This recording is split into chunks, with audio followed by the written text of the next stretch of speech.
यह सोचा गया था कि हम उत्तर प्रदेश में हम लोग एक अलग थलग बैठे हुए हैं, तो हमें अलग राज्य की मांग यहाँ के लोगों ने रखी थी। तो उसमें क्या था कि एक पहाड़ी राज्य की परिकल्पना की गई।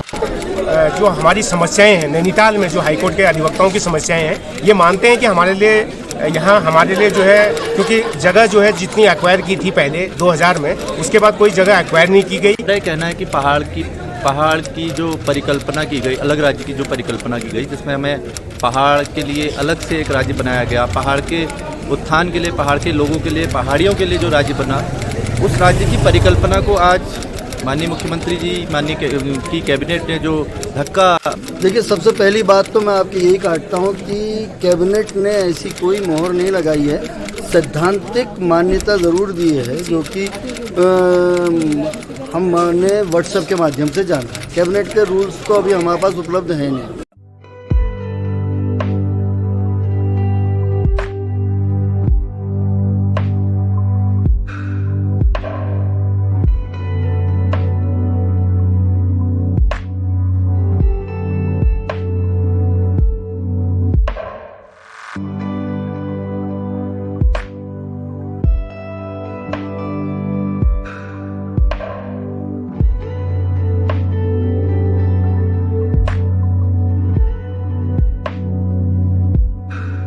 हाय my dear all, I hope आप सभी अच्छे होंगे। आज का विषय उतना ही अहम है जितना उत्तराखंड राज्य बनने की मांग थी।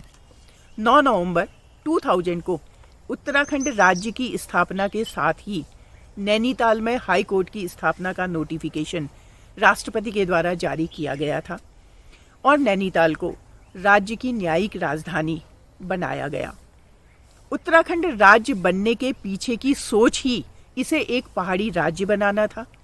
परिकल्पना थी कि राज्य के उच्च संस्थान पहाड़ों में होंगे ताकि यहाँ के लोग इसका भरपूर फायदा उठा सकेंगे। लेकिन सच्चाई ये है कि 22 साल के बाद भी राज्य के पास स्थायी राजधानी नहीं है और अब तक ये निश्चित नहीं हो पाया है कि राज्य की राजधानी पहाड़ी क्षेत्र गैरसैंण में होगी या देहरादून में। और अब धामी सरकार की कैबिनेट ने हाई कोर्ट को नैनीताल से मैदानी इलाके में शिफ्ट करने की सैद्धांतिक सहमति दे दी है। इसी संदर्भ में अधिवक्ताओं की प्रतिक्रिया जानने के लिए मैं पहुंची हूं राज्य की न्यायिक राजधानी नैनीताल। वीडियो में आपकी मुलाकात होगी पूर्व अध्यक्ष एडवोकेट सैयद नईम मून और वर्तमान बार एसोसिएशन के उपाध्यक्ष प्रकाश जोशी जी से, और साथ ही आपको कई वरिष्ठ और युवा अधिवक्ताओं के विचार भी जानने को मिलेंगे। नमस्कार सर। नमस्कार मैडम। सर प्लीज़ बताइए, जैसे कि जो अभी हमारी जो कैबिनेट है इसने फाइनली मोहर लगा दी है कि जो हमारा हाई कोर्ट है वो नैनीताल से शिफ्ट होकर हल्द्वानी में जाएगा, तो आप लोगों की क्या प्रतिक्रिया है इसके रिगार्डिंग? देखिए, सबसे पहली बात तो मैं आपकी यही काटता हूँ कि कैबिनेट ने ऐसी कोई मोहर नहीं लगाई है, सैद्धांतिक मान्यता ज़रूर दी है, जो कि हमने व्हाट्सएप के माध्यम से जाना है। कैबिनेट के रूल्स तो अभी हमारे पास उपलब्ध हैं नहीं कि क्या उसमें रेजोल्यूशन पास हुआ। दूसरी चीज़, हाई कोर्ट एकमात्र इस पूरे उत्तराखंड का स्थायी इंस्टीट्यूशन है। और जब उत्तराखंड बना था, मैं आपको थोड़ा सा बता दूं, उत्तराखंड बना था 9 नवंबर 2000, जिसमें पहाड़ी राज्य की अवधारणा के आधार पर उत्तराखंड का निर्माण हुआ था। और ये स्पेसिफिकली इसलिए हुआ था क्योंकि हमारा यूपी से कोई विद्वेष नहीं था, लेकिन पहाड़ के लोगों को सुविधा मिले, इस वजह से उत्तराखंड राज्य की स्थापना हुई। उसके आधार पर नैनीताल में स्थायी रूप से हाईकोर्ट स्थापित हुआ और अस्थायी रूप से देहरादून में राजधानी स्थापित हुई, जो कि प्रस्तावित गैरसैंण में है। अभी इनका जो मैं बता रहा हूँ, इन्होंने अपने कैबिनेट के कई डिसीजन में ये कहा है कि गैरसैंण की जो है वो राजधानी बनेगी, उसको ही क्रियान्वयन नहीं कर पाए हैं, जो 22 वर्ष हो गए हैं, जो कि पहाड़ी लोगों की अंतरात्मा और मंशा है कि हमारा कैबिनेट के उस डिसीजन पे गैरसैंण को वो राजधानी के रूप में दें और पहाड़ में सुविधा लाएं, न कि आप अपने को सुविधा के स्थान पर ले जाएं। अगर सुविधा के स्थान पर सब ले जाना है तो ये गारंटी है कि कुछ ही समय में पहाड़ पहाड़ियों से वंचित हो जाएगा। और पलायन की ये जो बात करते हैं, ये स्पॉन्सर्ड, गवर्नमेंट स्पॉन्सर्ड पलायन है, जिसका हम घोर विरोध करते हैं और किसी भी हाल में इसको स्वीकार नहीं करेंगे। दूसरी बात, ये प्रेसिडेंशियल नोटिफिकेशन के तहत हुआ था और यहाँ पर प्रेसिडेंशियल नोटिफिकेशन को अमेंड करने का उत्तराखंड की सरकार को कोई अधिकार प्राप्त नहीं है। मेरा इतना ही कहना है। Thank you very much. Sir, आप लोगों की क्या प्रतिक्रिया है? मेरी प्रतिक्रिया ये है, जैसा कि हमारे पूर्व अध्यक्ष मून साहब ने कहा कि आप यहाँ पर सरकार का एक मेन मुद्दा रहा था कि पलायन को हम कैसे रोकेंगे। अब यहाँ का सबसे बड़ा इंस्टीट्यूशन जो होता है एक स्टेट के, विधानसभा हुआ और आपका ये हाई कोर्ट हुआ, अब आप इसको ही यहाँ से आप हटा देंगे तो आप एक क्लियर मैसेज दे रहे हैं कि आपका पहाड़ियों से कोई जो है वो आपका वास्ता नहीं है। आप यहाँ से पूरे के पूरे यहाँ से जो मेन इदारे तो यहाँ पे शिफ्ट कर देंगे।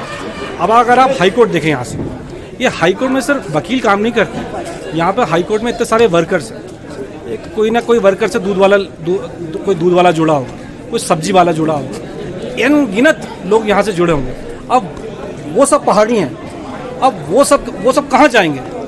उनके जो है उनकी जीवनी को खतरा हुआ है कि नहीं? मेरा बस यही कहना है। बाकी सब तो मून साहब ने कह ही दिया है। इसलिए मैं ये जो डिसीजन या ये जो प्रस्ताव जो हमारी सरकार द्वारा लिया गया है, मैं उसकी घोर भर्त्सना करता हूँ और मुख्यमंत्री जी से ये अनुरोध करता हूँ कि इसको वापस लिया जाए और हाई कोर्ट जो यहाँ की स्थायी यहाँ पे नैनीताल की है वो नैनीताल में ही रहे। मैं अपने व्यूअर्स को मिलवा रही हूँ इस समय हाई कोर्ट बार एसोसिएशन के वाइस प्रेसिडेंट से। यस सर, प्लीज़ बताइए इस बारे में अपनी प्रतिक्रिया।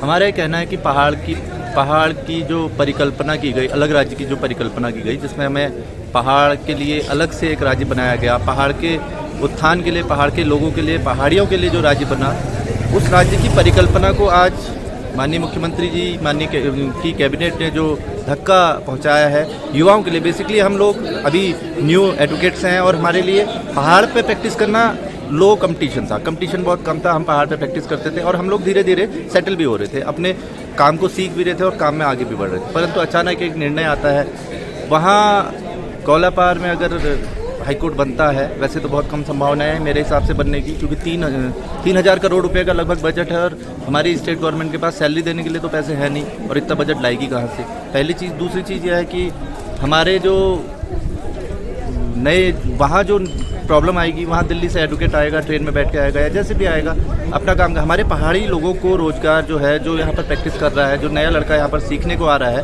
उसको वहाँ पर दिक्कत आएगी और वो नहीं मेरे हिसाब से नहीं कर पाएगा।